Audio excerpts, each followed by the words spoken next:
Dr. Tiffany Lamonde from Lamonde Wellness, and I'm going to be making a little sort of unusual coffee latte sort of thing. And I make this for a lot of my guests, and they always ask me how I do it, and I might as well share it with everyone. First thing, a disclaimer. Everything that you learn here today is for educational entertainment purposes and should never substitute seeking the proper medical advice for your own conditions or concerns. So what I'm going to do is I'm going to use Swiss water decaffeinated coffee. Now I use this for a couple of reasons. One, because I am naturally this hyper all the time. So if you were to give me caffeine, I would probably go into orbit or something. And also, if you're trying to reduce your caffeine consumption, decaffeinated coffee is not totally caffeine free, but in comparison it is very low. And the reason why I choose Swiss water decaffeinated coffee is because rather than using a chemical to remove the caffeine, they use a water process. So a little more healthy for you as well. I'm going to be using a French press, and so I have pretty recently ground this coffee. Actually, I'm going to go get the bag. I'm going to show you the coffee that I order from Amazon so that I can do a link in the description box below, so if you want to get it yourself. Alright, so this is the coffee that I've been using a lot lately. I ordered this on Amazon, and then you can either grind it individual serving sizes or you can grind a small batch. You know, coffee connoisseurs would tell you that it is not kosher to grind a bunch at once and then use it because it gets old. I don't have time to grind coffee every single time I want to drink it. But something to know about this, I like it. I think it's a medium. I don't know what it is. But what I do like about it is actually it's a little bit oily, and I know that sounds kind of weird, but I think it adds a nice texture to the coffee that I can't explain. I am not a coffee connoisseur at all, but I do really like this, and I've recommended it to a lot of people, and I'm really happy with it. So let's get started. So we have this little French press. Same thing. Probably bought this on Amazon. I have no idea. Maybe I can find it and put it in the description box as well. The thing that's weird about this is an insulated French press. But you would never store coffee in a French press because it changes the taste of it. So it is definitely not required that you have a French press. So I have this little scoop. I think this actually came with the French press. So what I do is, this is a 4-cup French press. So I do 4 of the big side. And this is what do they call it? A coarse ground. I grind this in my Vitamix in the dry container. It's not an exact science. Obviously, it's probably a lot more precise to have it done either at the store or in one of those professional grinders, but it works pretty well. So there's 4 of those. I just stored a little scoop inside of it. And I've already boiled the water. From what I understand, you're not supposed to use boiling water, so you boil it and then let it cool because I think it burns the coffee and makes it bitter. And I think I can taste that if I have the water too hot. It definitely has more of a bitter flavor. But again, I'm not an expert at coffee. So then I take a spoon, give it a little mix.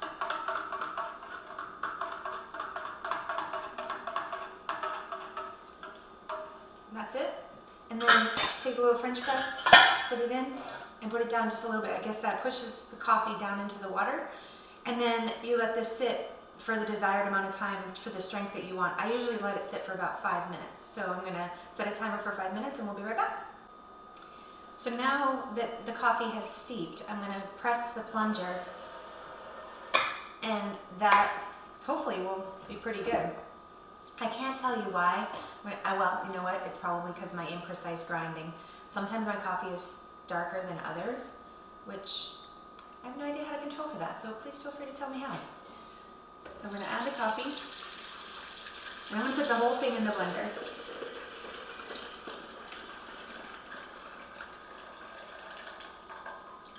And upon initial inspection, it looks a little bit weak, but we'll see how it goes. And then this is about a cup of soy milk. You can use any milk or milk alternative that you want. So soy milk has a decent protein source and is plant-based. Regular milk is a decent protein source and is not plant-based. However, some people have difficulty digesting dairy milk, or they lack an enzyme to break it down, so they get lactose intolerance. And then there's all kinds of other milk alternatives: almond milk, cashew milk, rice milk, hemp milk. Really, there's all sorts of options. Macadamia nut milk, that one's really good. It's hard to find, very expensive to make, but delicious. So I just added some soy milk to this. Some other options, you can put a handful of raw cashews into it and it actually makes it creamy like a milk when you blend it. Interesting little change of pace, but certainly optional. And I'm going to move this out of the way.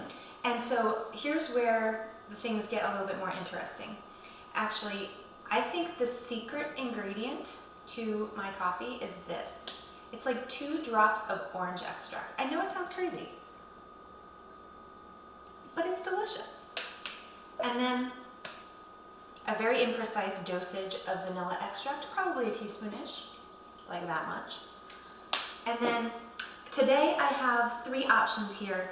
Normally I also have raw cacao powder, but I actually don't think I have any of that in today. So this is a pumpkin pie spice, this is a cinnamon, and this is something called Moroccan breakfast spice. This is delicious, and I think this is what I'm going to use today.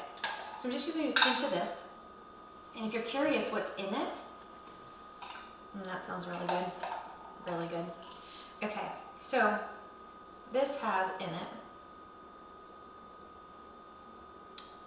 okay, here we go. Cinnamon, ginger, turmeric, clove. So that kind of makes sense because pumpkin pie spice has in it cinnamon, ginger, allspice, nutmeg, and clove. They're very similar, but for some reason this one's way better. Okay, and then optional, you can add a sweetener or not. I am not going to add a sweetener, I'm going to leave it like this, but a couple of options. So this is honey and this is maple syrup. You can use more traditional sweeteners if you want, but I tend to steer clear of them. If I had to choose, you know, if I put my nutritionist hat on, if I had to choose, I would probably choose honey. It's not because it's the lowest caloric, it actually is not, it's probably the highest caloric, but it is. Did you know that honey is like the only food on the planet that doesn't spoil? I think that's such a fascinating thing about honey. They've actually found it intact in Egyptian tombs. Wild. All food is supposed to spoil, except for honey. So that's a cool, you know, thing about it. This particular honey, if you look at it, it's super, super dark. This is a really, really good honey. And that's why it's in this jar, because, you know, you can't just go to the grocery store and buy this. And then this is maple syrup. Maple syrup is a thinner consistency than honey. And maple syrup comes from maple trees and they just condense it down, usually through boiling. And when I was young, I used to actually make maple syrup with my family, which was kind of cool. But what I would tell you is that I prefer lesser grade maple syrup because it has a different flavor. It has like a smokier, more delicious flavor in my opinion. So like a grade B maple syrup I think is actually better tasting. And then in the midst of, you know, in this time right now, we are, all of us are mostly on quarantine, or some places are, you know, they're really not allowed to leave their house at all. So this kind of warm drink shared with your family is fun. And then for us, we have these cool, I made all of these, which is kind of fun, in a pottery class. So everyone in my family has a special mug. There's my son's, there's my husband's. Mine's a little less special. Mine was kind of like the reject one, but it's still cool. You can hold it like this. It doesn't have a handle, but there's mine. And then my other son who's not here, he has one as well. His is more of a red color. But I'm gonna mix this up. I'll turn the sound off because Vitamix blenders are super duper loud. And then the more you blend it, the frothier it gets. It almost gets like a cappuccino if that's your thing. And then I'll start low, turn it high until it gets the consistency I like, and then we'll give it a try. So if you don't like frothy, just keep it low and it just kind of mixes it together.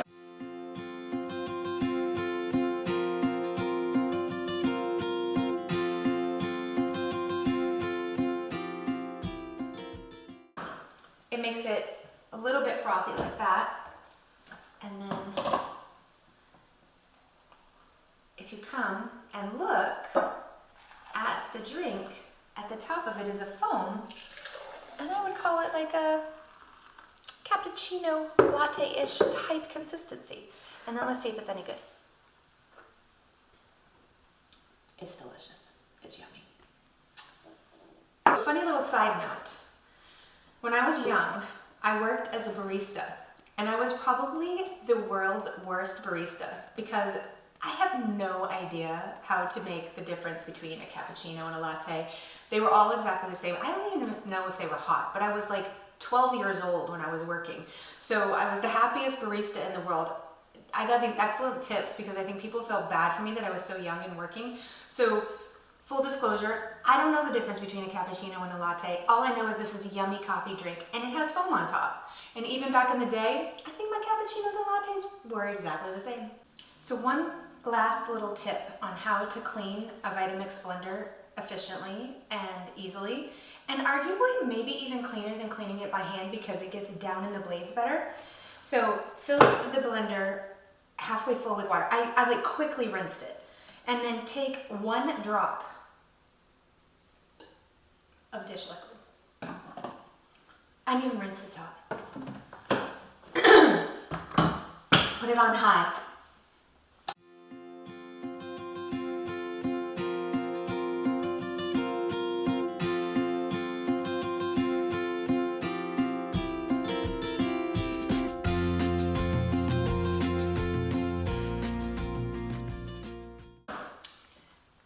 I don't know. I did it for about 15 seconds. Probably 30 seconds would be better. I'm going to dump it out and rinse it.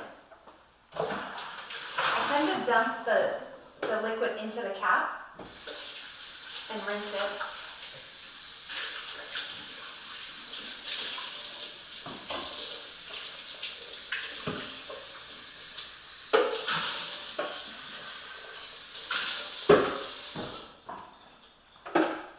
And now it's clean. I can make something else. Thanks.